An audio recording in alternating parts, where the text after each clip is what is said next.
22 pages. I know. Good Lord.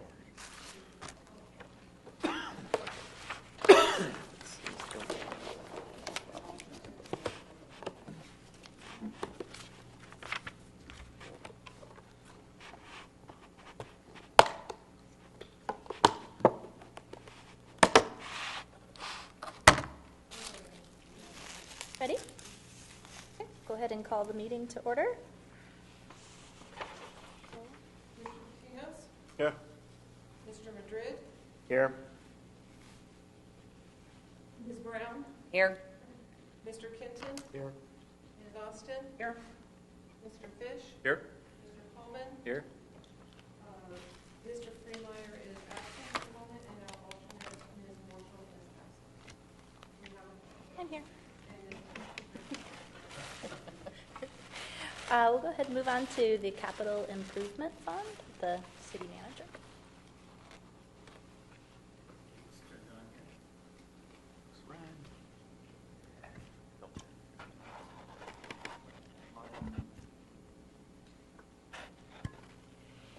Sorry about that.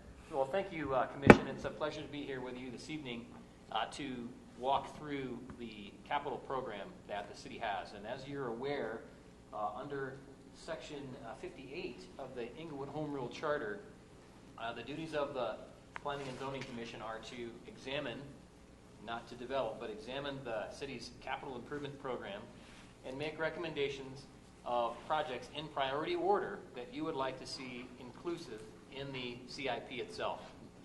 So this year's a little bit different perhaps than previous years. I haven't had the opportunity to come and make presentation to you. I think you've in the past have had a member of staff bring it, but this year the City Council has asked me to come, and I'm happy to do so to make this presentation to you this evening. So as you've seen within the packet that you received for tonight's meeting, you can see the 18 through 22 capital program that's before you. You're probably wondering, why are we seeing the 18 through 22? Yes, sir. Never received that. Wasn't in the packet. Was not in the packet. Yeah. It was part of my memorandum. Not in what mailed to you, but what was emailed to you. Oh, okay. Okay. Okay. All right. I can pull it up on the computer. That's Sorry fine. about that. No only problem. the regular meeting is made on. No worries. So what you should see should look like this. It's the City of Inglewood's 5-year capital plan, 2018 through 2022. You're probably wondering why you're seeing 18 through 22 and not 19 through 23. Well, you're helping tonight to develop what will be 19 through 23. So, and speaking with the city attorney, and we've been trying to again, put things together in a way that makes sense for you as a Planning and Zoning Commission. I know before, some members of the commission were under the belief that you had to develop the entire program and plan. Well, fortunately, that's not the case, because you guys don't have the working knowledge or the intimate knowledge of each of these capital projects and what is existent. However, you will be able to see through looking at the 18 through 22 cap plan is that we have a total need of $76,566,913. This does not include utilities. That does not include your wastewater or your water utility. However, that's a whole other bucket of needs that this group does not have to worry about. That is covered by the Water and Sewer Board, as well as the Supervisory Committee for the formerly known as the Littleton Inglewood Wastewater Plant, now known as South Platte Water Renewal Partners.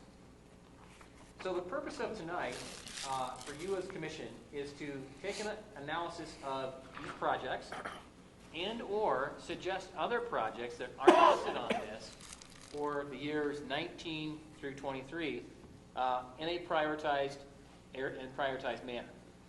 So I can help provide some help with understanding what some of these projects are and what their purpose is. But one thing that you'll also want to remember is that there is a municipal code requirement, as well as I believe it's in the charter as well. The top line there, the 1% of the capital projects fund, that's what the CPF is the capital projects fund, has to be set aside for art and public purposes. So whatever we do on an annual basis, whatever we take out of the CPF and needs to be set aside for public art. So that's one of the rules that you need to keep in in mind. As you can see here, specifically, we'll just kind of walk down these projects. In 2018, right now, what we're doing is, you can see that we're putting in $20,000 towards art and public places, and that's 1% of the total capital budget for this current fiscal year. Additionally, the city is working on a PC replacement, computer replacement, personal computer. That's about $45,000. The Civic Center freight elevator, we have 3 elevators in this building. The freight elevator is in dire need of modernization. People get stuck in it quite frequently between floors. And the control system is original from the 1985, I think, when this building was constructed. And so the timing of that control system needs to be replaced. And so we hope to be able to do that for less than what is shown, but we got several quotes, and that was the best quote. The Civic Center roof, if you've been following any of the city council meetings, you understand that this particular roof membrane, it's a plastic membrane that has met its functional life as well. It's original. So this figure actually is too small. Initially, we had an assessment done for the building, and it was found to be that they could maybe do just in sections, and $500,000 would work. That's not the case anymore. Now we need a complete roof repair, and that's about $1.6 million. Yeah. But before we put any more money into this building, we need council to also opine for us on a greater level to talk about what are we going to really do with the Civic Center area. That's not a discussion for tonight. I know that you've been looking at the Urban Land Institute TAP as well as the Urban Land Institute Healthy Corridors studies to look at the feasibility for redevelopment here. As of right now, we don't have a plan, but it is something that we want to study with the council because, as you can see, the Civic Center, there's quite a few repairs and or replacements that need to be done. And before we, again, put a bunch of money into this building, not knowing if we're going to remain here or look for other options or include this with whatever happens to the Weingarten portfolio of real estate, we want to get the policy recommendation of our council. But other projects that are moving forward this year for certain, we have a concrete program in our concrete utility, but we also take monies out of the general fund to add to that to actually do Americans with Disability Act improvements to our curbs to make them functional. One of the things that we see quite frequently in Inglewood because of the genre of the construction is that the ramps that exist today are not Americans with Disability Act accessible or approvable. And so we see folks who are in wheelchairs and other persons with handicaps are unable to navigate these. And so we set aside about $100,000 a year to deal with those types of ramps. And $100,000 really doesn't go too far because if you're familiar with construction, concrete is very expensive right now. It's about $110 a yard. And of course, that doesn't include the cost of finishing. But that's an important program. The city also has to participate with a share in the concrete utility program. Many of you probably have seen the pink markings on curb, gutter, and sidewalk throughout the city. If you get out and walk and you start to see the arrows, the triangles, and the lines, those are areas in which that concrete is going to be replaced. And so the city has linear footage also of concrete that needs to be replaced around its facilities. And so our share of that particular program, as well as if you think about every intersection that's in the city that has concrete that's failing, we cover the actual corners of those intersections. And so we have about $280,000 worth of concrete work that the city's general fund is putting into that project this year. Court software, the court is currently upgrading its software to a newer version. They're moving to more of a cloud-based software system, and so that upgrade's about $175,000. Another issue that you're probably aware of, Commission, is that the emerald ash borer, which is an invasive species of bug that is killing emerald trees, it's not here to Inglewood yet, but we've been setting aside funding as well as doing some inoculation of trees that are in public spaces. This is not private properties, but public parks, rights of way, wherein we have ash trees, we are having them treated, and it has to be done on an annual basis. Each tree is roughly $75 to $150, depending upon the actual size of the tree. And so this amount is not very much, but it is something that we are doing to get out ahead of this. Eric, may I interject here? Yeah.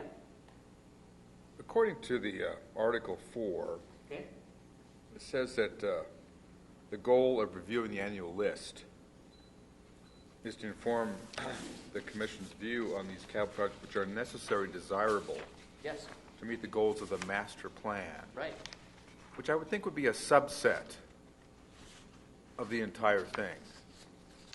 I guess my question is, are all these improvements relevant to the master plan, or is there some kind of a methodology to do that? Because what I'm hearing right now is like the whole ball of wax. Yeah.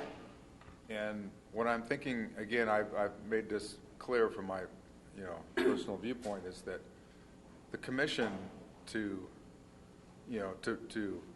realistically provide input on the entire city's operation is just like, ridiculous. Sure. But for issues that are related to the master plan, I guess I can see that being a doable task. Right.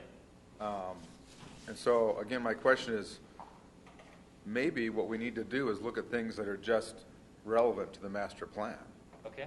And then that becomes something that's more, that we can bite off and actually do something and be realistic about. Because that should be where we actually have some expertise. Right. When I look at things like, IT upgrades and stuff, I'm like, I have no clue. Right. But if it's something that involves, zoning or the master plan at some level, I think the commission could actually have some valuable input and be realistically what we could do. So I just want to.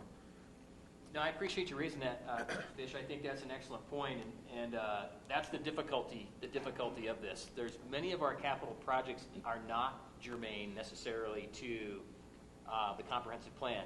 One could say, because of the disparate pieces of the plan, the live, work, shop, and play piece, they have an influence upon it. But as for hard infrastructure, you're exactly right. Largely because of the fact that Inglewood is built out. And so the people who have planned for this community planned very well. Specifically, the street design, at making sure there's capacity there for some growth. I recognize that growth is transpiring and it seems to be rampant everywhere in the Front Range. But for those elements of the comprehensive plan itself, you're exactly right. Some of these do not influence that at all. Right. I guess I would like for us to focus on those. Sure. Well, we can do If that. that's kind of throwing something actually that you probably didn't, maybe not expected or No, you weren't prepared for, but. Totally fine. I appreciate that. I'm so accustomed to trying to work with groups to explain why we have what we have and why we put together what we have. So why don't I just take a step back, and then we can jump directly, I think, to what you're talking about. Okay. So as you saw in my memorandum, the city roughly only has $5 to $6 million to allocate to capital projects on an annual basis. That's been historic. And so there are many needs and dollars that's necessary. And so what we've done to look at a filter for that is to look at a couple of different filters. Number one is public safety. We want to ensure that any projects that are being undertaken or constructed meet a public safety threshold or standard, because we don't want to have infrastructure that is going to be harmful to our public, whether that's parks, whether that's roads, whether that's bridges or otherwise. So we're looking at that from being the number one filter, and that was affirmed by the City Council earlier this year through their strategic planning as well. Secondary filter is this, and that is in line with what Mr. Fish was talking about, and that is, do we have infrastructure that is going to promulgate or help maintain a well-orderly developed community? And that, again, follows it sounds nebulous, but there really are some criteria that we apply with that. So if we have infrastructure, for example, like there are sections of Huron Avenue that are failing, it is best for us to refurbish that now as opposed to replace, because rebuilding capital infrastructure is much more expensive than maintaining it. So several years ago, some micro-surfacing techniques were utilized to see how that would would last. And if you look at sections of Huron Avenue today, you see kind of looks like a patchwork quilt of asphalt and a topical concrete sealant that was utilized. That concrete is actually flaking off, and it has been. And so we're having to look at what can we do to refurbish or revitalize that asset of that piece of the street. And that is also the case throughout the community. One of the things I absolutely abhor, and I'm sure you do as well, is the fact that we, in an urban area, still use chip seal. If you're familiar with chip seal, you lay down the tack oil, you put down the 1/4 inch or 3/4 inch minus rock, and then you seal it again. Well, that is what you do in suburban or rural areas to maintain your streets. There's better ways of doing that. So, again, for refurbishment and revitalization of our streets, which that falls underneath, I believe, falls underneath your comprehensive plan purview. The city sets aside a plug figure for road maintenance, road and bridge maintenance of about $1.4 million annually, which you can see here within this plan itself. And so those are the two filters, public safety and then revitalization, refurbishment. So germane, I believe, to what Planning and Zoning Commission could look at, specifically, bless you, for the comprehensive plan, there are some projects that have an impact on that. Some of these projects, specifically, if we go down this list, the flood control project, it's not quite ready yet because we're having to work with the city and county of Denver. Dry Gulch. Yeah, thank you. The Dry Gulch stormwater, thank you, storm sewer project, you can see where in the year 2019 we're supposed to be putting $5 million towards that. Well, that area of the city, which is basically the northeast part of the city, floods. Does anybody from the commission live in that area? Yeah, so you've probably experienced that. You've seen how when we have those 100-year storm events, which they call them 100-year, but they seem like they happen every year, right? Well, Dry Gulch kind of goes underneath my house and pops up at Charles Hay. Yeah, exactly. And Charles Hay is a great example of why it was being rebuilt, because the principal's office, that's where water manifested itself in the spring. So, literally. So that area, in and of itself, was built on historical river flows of drainage back in the 70s. But today, we don't have anywhere to convey that water. So we are waiting upon the city and county of Denver to work with the city of Englewood to actually construct the piece that's going to take the water to the river.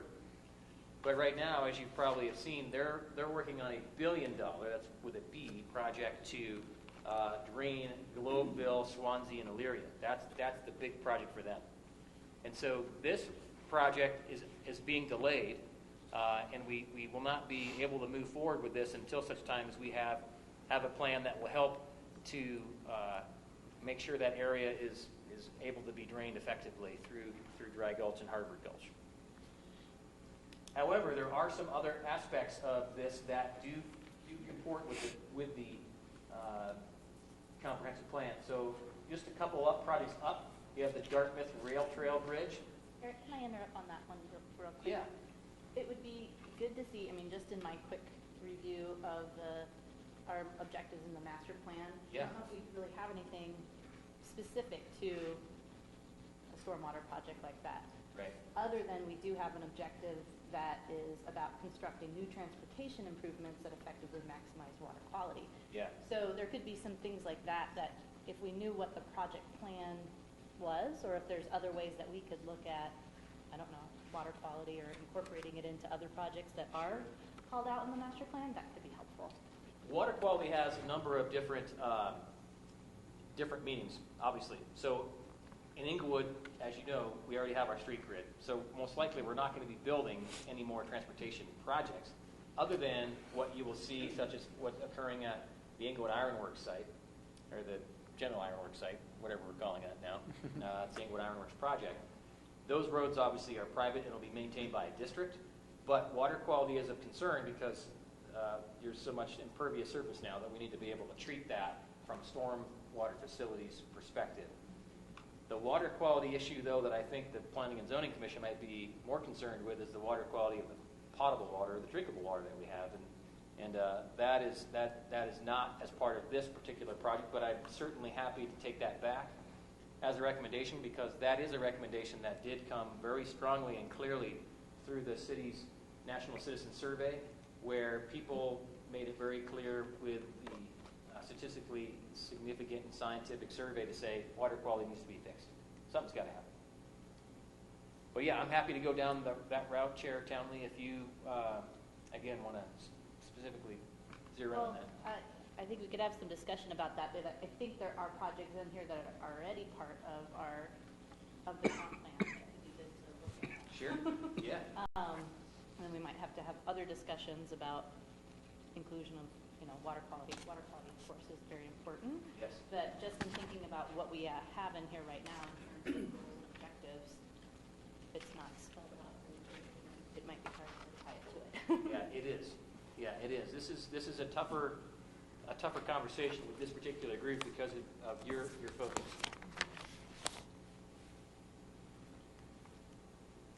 You have some ideas? Well, not exactly with the potable water piece, but I had a Right. couple questions. I don't want to get us totally off track, but before we go too far ahead, what is the source of the capital improvement funds? So the source of the CPF is the general fund. The problem that we have in Inglewood is that the same pot of money, the tax dollars that come from property and sales tax and pay for operations, also pay for our capital projects. And so in this current fiscal year, we have roughly a $44 million budget that has to fund operations and capital, aside for capital that's related to our utilities. And so that makes it more difficult for us to, again, adequately address the backlog of capital projects that we have overall. And then for the projects that you have up here, are these considered shovel-ready? Or what's the criteria to get on the list? Yeah, and so you're exactly right. Most of these projects on here are shovel-ready. The only one that's not is the Dry Gulch Storm Sewer, again, because we have 60% drawings, but we haven't completed those drawings yet because we're waiting to see when the connection to Denver would transpire. But most of these projects that are on here, including even the Inglewood Rec Center renovation, we just recently got an architect, Barker Rinker Seacat, to do some construction drawings for us, are ready to go. I think as I look at this list, the ones that have community development on them are the ones that are of interest to us. Yeah. And really, beyond that, I find very few of them, patrol car MDTs is just like, we have nothing to do with that. Right. I mean, that's just, so, I mean, I'm trying to figure out what we're supposed to do tonight. How we're supposed, I mean, when I look at the ones that say community development, I'm going, Oxford, rail trail bridge. Yeah, that's something we've talked about, and that's something that is in the comprehensive plan. That's something we could have input into. I feel like that's something that's meaningful. But most of these, I'm just kind of like ERC fan upgrades. What do we have to do with that? I mean, we just have nothing to do with that. Yeah, you're exactly right, sir. And agree that there are basically 3 projects that increase the public safety crossing, Dartmouth. Right. That's stuff that we're interested in, and that's something that we can, I think, give input on. Yeah. So I would, if you want to focus on those and make some recommendations for which year those should go or prioritize those, I think that would be great advice to the city and the city council, quite frankly. Yeah, I agree with that. I think the things that we could say, hey, this is the highest priority for us, whatever it is, I'm pretty sure that I can't find it off the top of my. Let's see, what's the pedestrian walkway along Santa Fe? What do we call that now? The light rail trail bridge, or I don't know. Is that on here? The trail is not, but specific crossings are. And so Okay. we've got the Dartmouth, the Hamden, and the Oxford crossings, which it says Oxford Rail Trail Bridge here. That's a $775,000 project. Yeah. I mean, I don't speak for the commission, but personally, I would love to see that being emphasized. I mean, I think I would love to see some kind of a bicycle, thing along to connect, the light rail stations together. I mean, to me, as a commission, that's a planning issue that's of high importance to me. Okay. But I don't know what the rest of the commission feels like. Let me throw something out there. I don't know if this is the most appropriate way to move forward, but as you mentioned, Ron, there's 7 community development projects listed here. Right. And would the commission be interested in sort of prioritizing those as one method? I can see that some of them are listed, in East Carolina, which is 2019 and some of them aren't. Maybe it'd be helpful to put some priority in those. Yeah, I think that would be meaningful to us. I hope that's meaningful to the city. Absolutely. And again, the difficulty is keeping in mind that any given year, unless we come up with some means of adding additional funding for these projects, is going to constrain what can be done. But we'd love to have that input so that we can make that move forward. I think that, again, wherein you have development that's already transpired and you see people struggling to cross Oxford, for example, I drive through there all the time, run through there, it's dangerous. Understanding how can the commission make recommendation to council and the city to help promulgate or push those projects forward would be great. We can make recommendations, but I think the commission knows, or at least I do, that we don't control this project. We just make recommendations. So what the city does with it is like anything else. Very helpful in a way. Yeah. And if we're prioritizing certain projects, and hopefully some of them make the cut with the overall budget, then you could use that as matching funds to apply for additional dollars to build something either build it or then not have to spend as much out of the capital improvement budget, or that sort of thing. Planner John Bobrel has been working on some grants specifically targeted to those rail trail bridges, because we were at a point, I think we're at 30% design on some, I think Oxford was 60% design, so those bridges are in various state of design, but they can be accelerated fairly quickly if we have that prioritization from you to push that. On the rail trail bridges, do they cross, like the Dartmouth Rail Trail Bridge, is it north, south, or east, west? North-south. Yeah, I mean, good question. We're not trying to cross Santa Fe, we're trying to cross the actual North-south. north-south. Okay.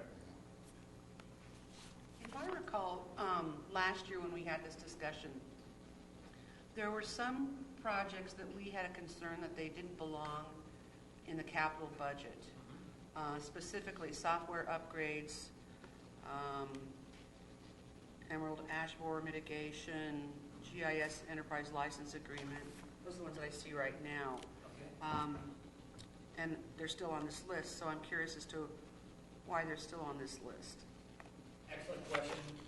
And again, I agree with you. In certain instances, some of these seem more operational rather than capital in nature. Right. Software, however, because of GASB, the Government Accounting Standards Board, the way that we have to account for that, if we do an update, they consider that a capital, a CapEx, a capital expenditure.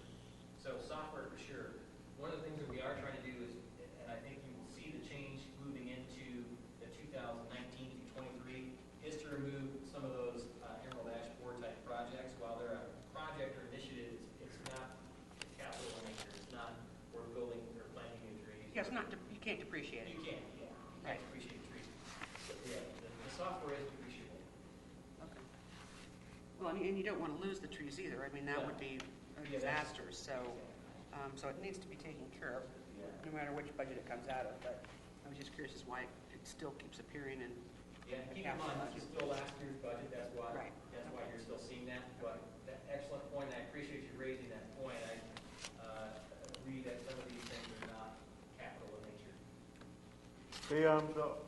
Outside of the community development and the public works and PRL categories, there are a lot of some of those that relate to parks and recreation facilities, which I think also fits in with what we're focused on, because that's both the play definitely the play component of the comprehensive plan. Yes. And brings people to Englewood. So that would be something else to add to the list.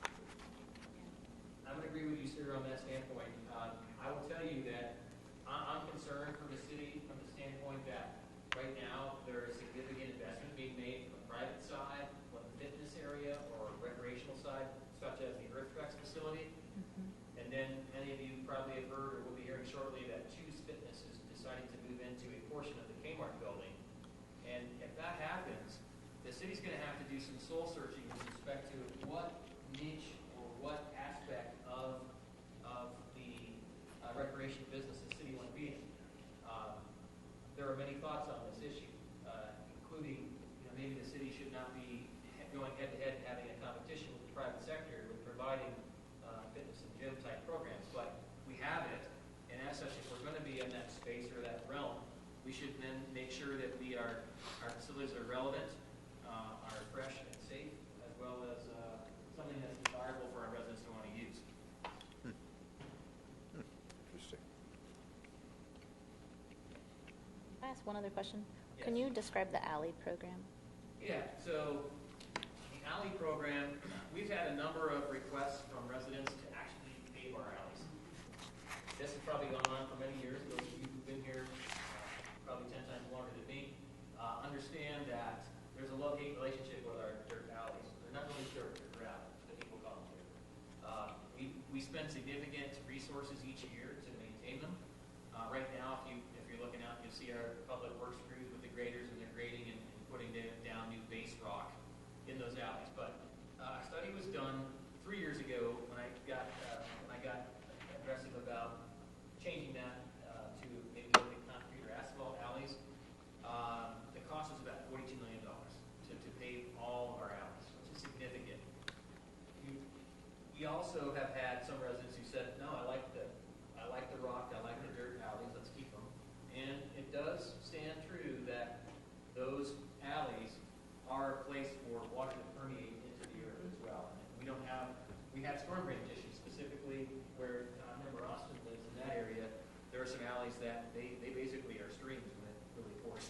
I don't have an alley, so I'm Yeah. good with alleys. Yeah. But you're right. I mean, if you start paving things over, then you have a stormwater drainage problem, Exactly. potentially.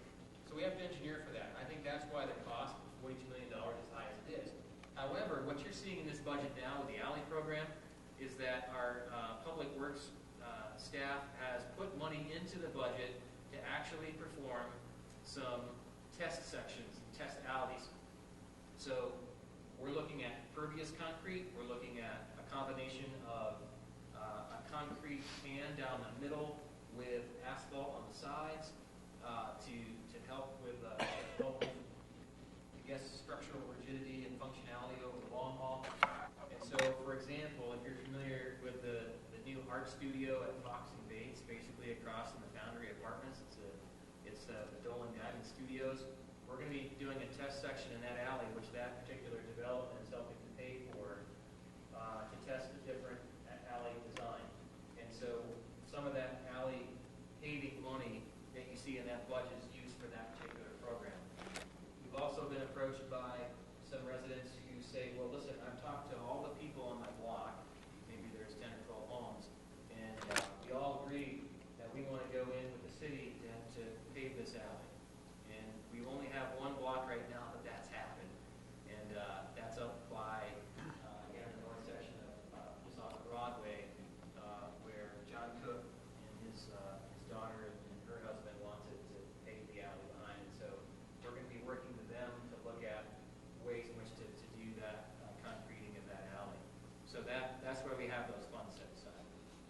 To really test, and then we can tell people, What the cost would be. if you want to see what a paved alley looks like, this is an example of what it looks like. Here are the costs that it's going to cost to do that. And basically, if it's a fairly simple and not very complex, it requires a lot of engineering for drainage, it's probably about $175,000 a block to do that. Mike just wants to. Considering our time, I think that, and I don't want to cut anybody off from other questions or things like that, but I like the idea that Ron and Brooke brought forward of thinking about some of these community development projects and how we can prioritize those. And I think the parks is definitely a good call as well, in order to kind of narrow down some of what we have in front of us.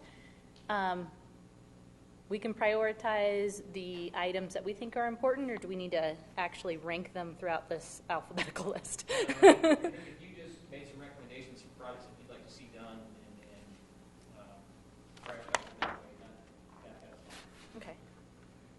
The only one I don't understand is reconstruction of East Paseo? Paseo? Paseo? I don't even know what that is. It's kind of where the mid-block crossing goes across Broadway. There's the one in between Bob and whatever the new place will be. And then there's the bike store on the other side with the green arbor thing above. Okay, so right in downtown Englewood. Yeah. Okay. And they're talking about what, the landscaping in there, redoing that landscaping, or? The whole design, actually, making it a little bit more inviting, adding some additional pedestrian lighting, doing those types of things to make that more functional, or looking to emulate what you're starting to see on the west side. The patios opening up too, that would be fantastic, yeah. I think it would be really nice. I think it's one of the things, hopefully a downtown development authority comes around or a business improvement district, and it would be great also to have their input into something like that and how it would look and be designed. So how do we do this? Well, we could go around and people have ideas or ones that they definitely feel strongly about and want to prioritize. We can start with that. I think we had a couple of Oh, I know what I want. What do you want? Never shy about that. Again, the Dartmouth Rail Trail Bridge, the Hampton 285 Rail Trail Bridge, and the Oxford Trail Bridge. I mean, those are the top of my list, The 3 bridges. you know, because they're hard to do and they're never to get done if they don't put some effort into them. Whereas I like the crossings, they're pretty easy to do. Do those, and then basically the last category is beautification. Streetscape projects. I would put those third. So that's just my personal opinion. That's how I would prioritize those. But I have one more that I would like to add, and that's one that we've talked about actually quite a few times. And one of my personal things is improving through technology, specifically some kind of data information system, the flow of traffic through Englewood and coordinating with neighbor. I think we had a project going, coordinating with Denver or Charles, something like that. But to me, having smart intersections is the way to really make transportation work better in Englewood. And I think Englewood is an increasing problem, and it will not go away and will get worse in its densification. And so that anything we can do to improve traffic flow, in my opinion, and I think that would be smart intersections that monitor and control traffic. So that's I will always put that on the list. No, thanks for raising it. I think that's really tied to this last item here, the transportation system upgrade. As you're aware, maybe aware, last week was the last week for Ladislav Foster has been our traffic engineer. He's now retired. And so just yesterday, we had our new public works director start, her name is Maria DeAndrea. She is very bullish, much like you are, sir, on ensuring that we start to implement some smart city technologies, whether it's lighting or traffic signalization, to do what you're saying. However, we do have something that competes with what you're looking at trying to do with that 33 to 3500 block of Broadway, where people want to see the traffic slowed Right. to encourage people to stop. But that's not to say that Englewood Transportation Advisory Committee is not looking at that too. They're looking at ways in which to facilitate more technology with traffic. Well, speeding up traffic is not necessarily what I'm making it smart. Sure. However, it makes things work better. And if sometimes that means slowing it down in areas, that's great. If it means speeding up in areas, that's great. Whatever it is, I know that's, but we just constantly hear this, artificial intelligence and monitoring and data, and I've read articles about cities that are doing this, and it just seems like that our community, that's important, because we're in the middle of an urban area. We have traffic coming in all sides, people rushing through our city. Controlling that, monitoring it, improving it, facilitating it is something we should do as a city. And that's only something the city can do. It's not something a private organization can do. Only the city can actually make that happen. Randall, did you have your top few? Yeah, I mean, I do like the idea of doing some of the streetscaping along Broadway to try to improve some of the pedestrian access. I mean, my hope would be you would be able to get some private dollars or some businesses to chip in to lower the costs for the city. But beyond that, I do really like the idea of the 3 rail trail bridges. Especially, I think John had mentioned one of our last meetings that they'd approved the bicycle lanes along Oxford now, that those are going to be constructed. So I think providing some more kind of cross-city transportation options for bicycles and pedestrians is going to be really important moving forward. At some point, I would love to see a crossing of Santa Fe at Oxford or at 285, but down the road.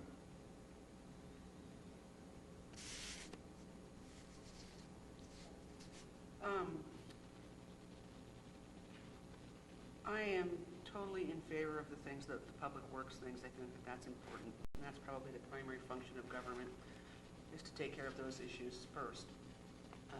Not that I'm against more trails and things like that, but as far as prioritizing things, I would be much more in favor of the public works items on here rather than the community development. So, just my opinion.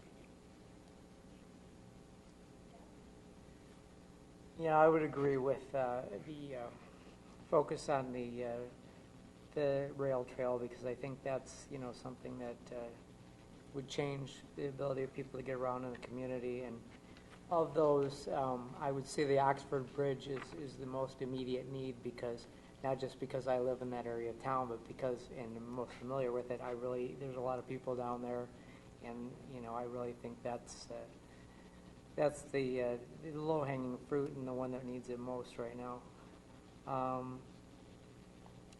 I also, think, prioritizing things like, some of the crossings, the crossing at the Gothic. I don't know, I think it's too soon to see how well the existing crossing is working.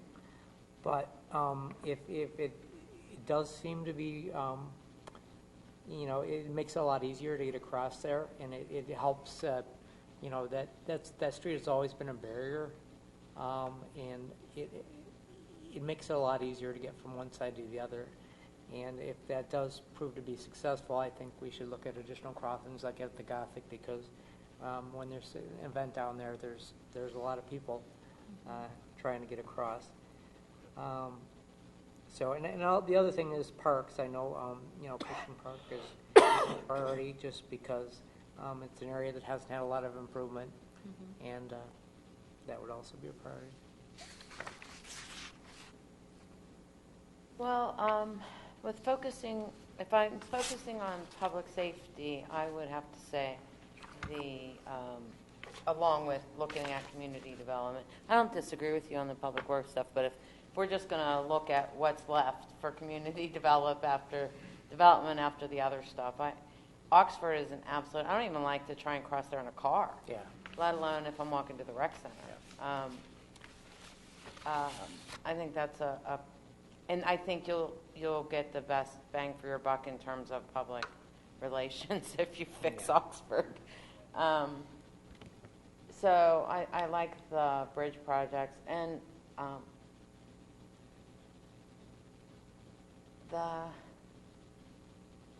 think I'm relatively new to this evaluation, so I think I'll just leave it to those. That's sort of where I am from a public safety. I think it should be public safety. I agree with public safety first, and those crossings are important. Patrick? Yeah, the bridges are great. I'd like to see the streetscaping up Broadway to kind of welcome some of that development down to our old downtown. The parking lots that sit behind Broadway to the east, some of those look rough. They're not well lit. I don't think people not from here they would look at that and say, I don't think I should park there. You know, they're overgrown with weeds. There's trash. They have some rough days. So I would move that on the list somewhere to clean up those parking lots, to maybe improve lighting. Maybe they need to be, I don't know, if you repaint them or resurface them if need be.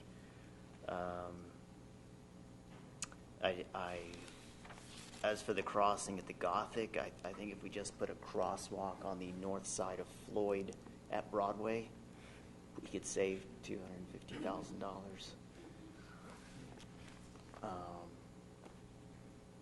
And yeah, the bridges are fantastic. Great. Yeah, the street beautification though, it would really be nice to get some input from other businesses, some help on those beautifications from those that would be enjoying the benefits. Same with those parking lots, those businesses. They all benefit from them. Yeah. There should be some chipping in going on around. I agree. Like, to me, the two biggest anecdotal changes that I've seen in the last couple of years are, one, just a ton of small, like, young families around the neighborhood, where you can see the demographics of our neighborhood changing really, really quickly year to year. And the second is just along Broadway. There's a massive shift. Seems like it's happening faster than in any time in the last 5 to 10 years in the businesses that are there. So to me, the two things that are most important to fit into that is upgrading Broadway so that it's welcoming both to people that are coming there and then new businesses that are coming in, so that it creates just as a really cool area. It's got a lot of history, and there's an enormous amount of potential there. So supporting that to me is important. Every time we talk about this, to me, the parks are the one thing as a parent that was always missing. There were never any really cool parks, and so we live near Bates and Logan. We would go to that park a couple times a week, but if we wanted to go someplace special, we always left Englewood. And there's no park that, for small families, is a draw. It doesn't bring people here. I may be wrong about that, but that's like the Covenant Park in South Suburban is an example of just a really cool park that people come from all over the city to go to, and there's never, I don't feel like there's anything like that in Englewood. When I look at Denver, they have a really cool skate park. Ours is old and outdated, and well used, but it's always busy. But it should be something that is people will get on the light rail to come from Denver to Englewood. Like we need, the Bmx Park that Denver has at Ruby Hill is off the charts. It integrates people from all across the city, and it does exactly what a park should do, where it brings people from all walks of life together. The park that's right by Broken Teeth, that's the water park. I don't know if that's all Englewood or if that's... It is. But that's the sort of thing that I feel like we need more of in the parks. And your point on, like, do we want to be competing with gyms? Where they can't compete with us is on open space and on free parks. And that really ought to be, from my perspective, is where we should be putting the investment. Anecdotally on that, the gym where I go, the owner was talking to me a couple months ago about the Englewood Recreation Center. He's like, it's got all this great equipment. There's no plan. It's like there's a huge amount of money that's been spent. You have $10,000 machines, and it's very affordable to go there, but there's not, it doesn't really make any sense. But when you made that point earlier, I went, that actually may be right. Like as they're bigger and bigger gyms and they're pretty affordable, maybe we don't want to compete there, but prioritize the things that we have that the private sector doesn't. Or bring somebody in that's really, really good at running gyms and still provide the affordability for our residents. The other thing that to me is there's no outdoor pool. Well, there's Pirates Cove. So, but that I've always kind of wondered, like, why isn't there a 6-lane pool like Harvard Gulch someplace in Englewood? There was one at Sinclair, but they closed it. Now, The rec I don't mean to center's cut cool. you off, but we have to, we only have a few more I'm done. minutes. Oh, no, we only have a few more minutes before we need to go over to our public hearing, and we're not going to skip you, Mike. But just to recap, at least for what I have heard, it sounds like quite a few people are in support of the rail trails, especially the Oxford crossing, if that would be one to prioritize maybe earlier rather than later in the timeline. We've heard a few different people talk about the parks projects or Cushing Park, and I definitely agree with that as well. And heard a lot from public, from people just saying, when are they going to update Cushing Park? So I think that could be really good. And then also hearing about the Broadway streetscape, but maybe it's a thought to push it down a little bit in the timeline, and by then we would have more of a bid on board. Mike, would you like to add your thoughts? Or Well, I appreciate everything, and you including me. I'm sorry I had that JOB thing got in the way. Of the meeting. What a pain. Priorities, Mike. Yeah. But in an effort to be expedient, I agree with Ron relative to having a transportation system, an intelligent transportation system. I believe there are federal dollars that were available, and they were at the time like a 50-50 or 60-40 match. So that may be something that you look at in order to see, can we fund this and see if there's anything excess. I like the idea of moving the Broadway streetscape until we figure out what to do with this mess down here that's soon going to go back into oblivion. Okay? So there's no reason why we can't push that a little. Well, it's all bankrupt, just right across the street here. So, or it's soon to be.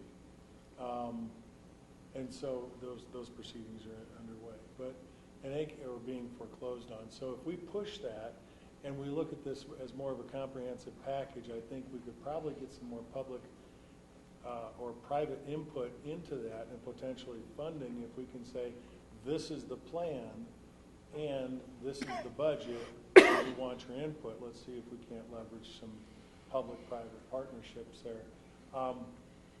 I do like, and I didn't hear it, but I do like the idea of we need to do something about these alleys.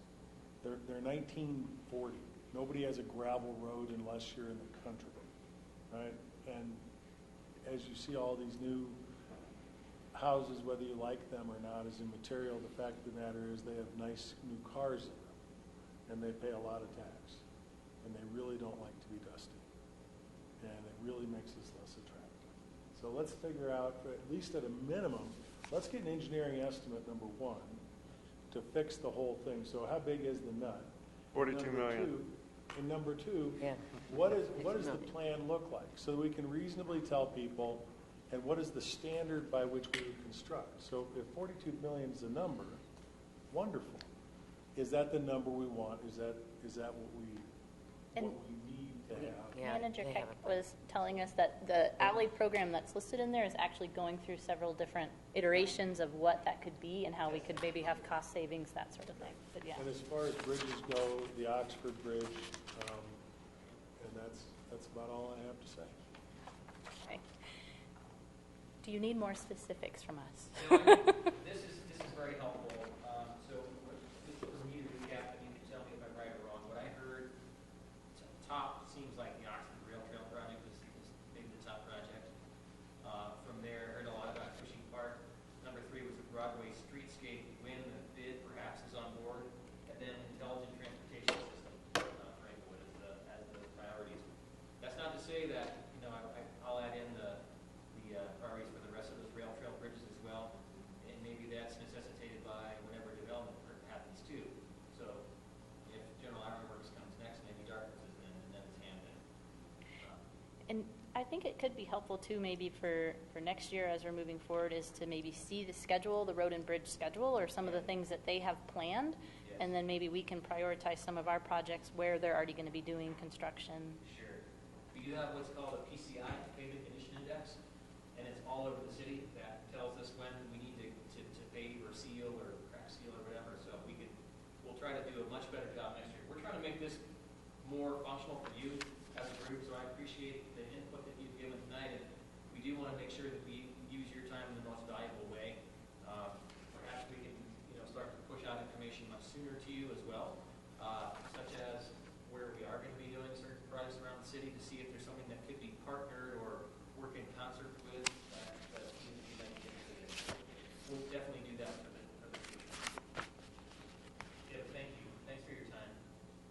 Thank you. Thank you. Thank you.